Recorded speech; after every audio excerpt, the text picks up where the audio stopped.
Do you think Lelouch Vi Britannia is a tragic hero? You think the Zero Requiem was the greatest act of sacrifice in anime history? You are wrong. Lelouch didn't want to save the world. He wanted to control the chaos. He is not a martyr. He is a tyrant who used the world as his chessboard, and his own assassination was the last and greatest act of control he could exert. What you are about to see is the political autopsy of a genius who traded salvation for the supremacy of his will. We need to start with the naked truth. Lelouch is not a revolutionary. He is a Machiavellian who read The Prince and decided the world was a poorly played game of chess. His motivation is not justice for the 11s. It is personal revenge against his father and the promise of a safe world for Nunnally. He doesn't care about the masses, he cares about the result. And the Geass, the power to impose his will, is not a tool of liberation. It is the confirmation of his philosophy. He doesn't need to convince people, he needs to control them. Lelouch didn't want to save the world, he wanted to reorganize the world under his vision. And the question is, do you prefer the freedom of chaos or the order of tyranny? Now, let's talk about Zero. Zero is not a symbol of hope, it is a political disguise. It is the mask that allows Lelouch to do what the prince cannot, be the villain and the hero at the same time. Zero is political theater taken to the extreme. He uses emotion, rhetoric, spectacle to manipulate the masses. He understands that in politics perception is more important than reality. He creates a myth, a symbol of resistance, to channel the hatred and frustration of the people.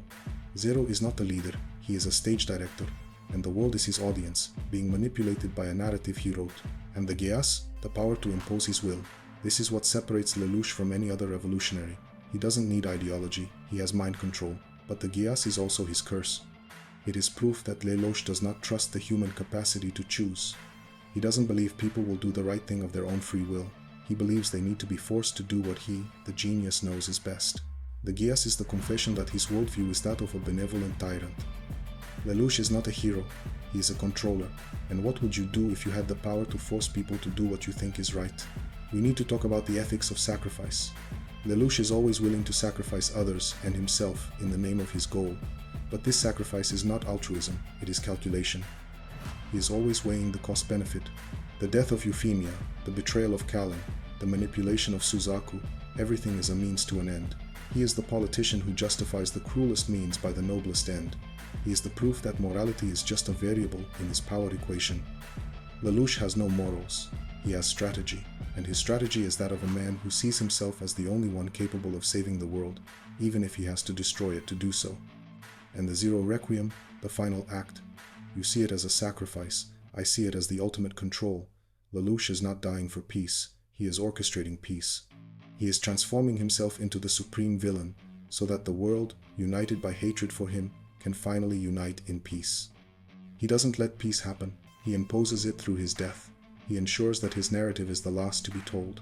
He controls chaos by becoming the focal point of chaos. The Zero Requiem is not the end of tyranny, it is perfect tyranny. It is the peace that only exists because he forced it to exist. We come to the final point, the inconvenient truth. Lelouch is the mirror of our own political ambition. We want power to do good, but we don't trust others to do the same.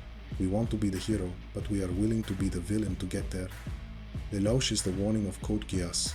He shows us that the line between the savior and the tyrant is thin, and that power, even if used for good, is always a form of control. Lelouch didn't want to save the world, he wanted to dominate the world so he could finally rest. And yours, what is your secret motivation? Let's add another layer of political depth, the critique of the Britannia system. Lelouch is not fighting a villain, he is fighting a system that created him. Britannia is the dystopia of meritocracy taken to the extreme, where force and hierarchy are the only rules. Lelouch, as a prince, was a product of this system.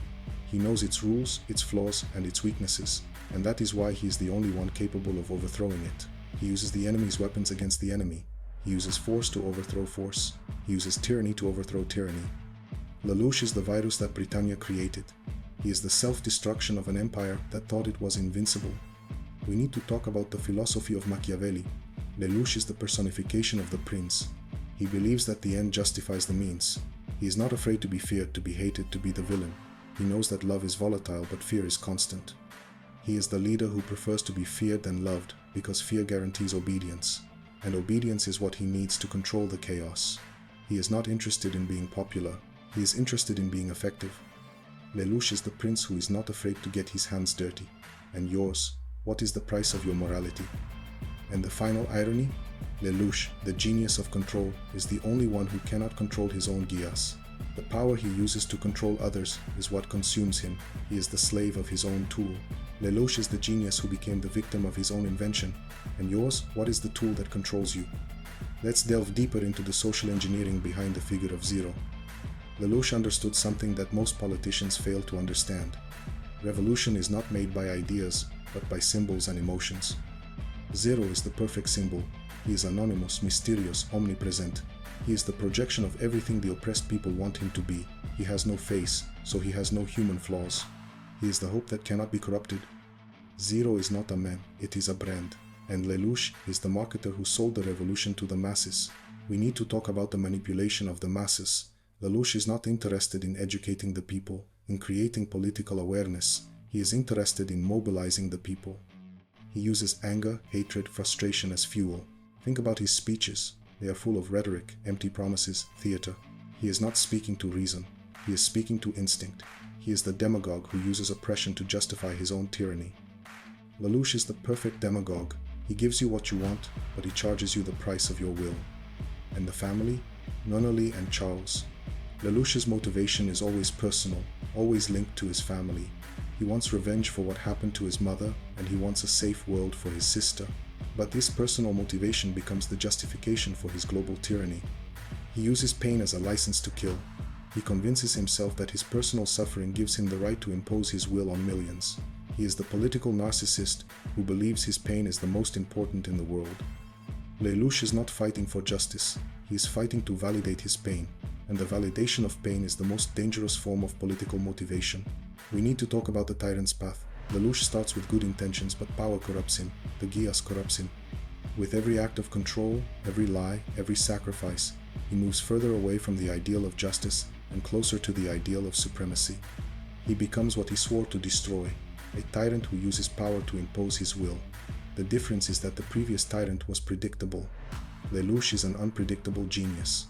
Lelouch is the proof that the road to hell is paved with good intentions and a power of mind control.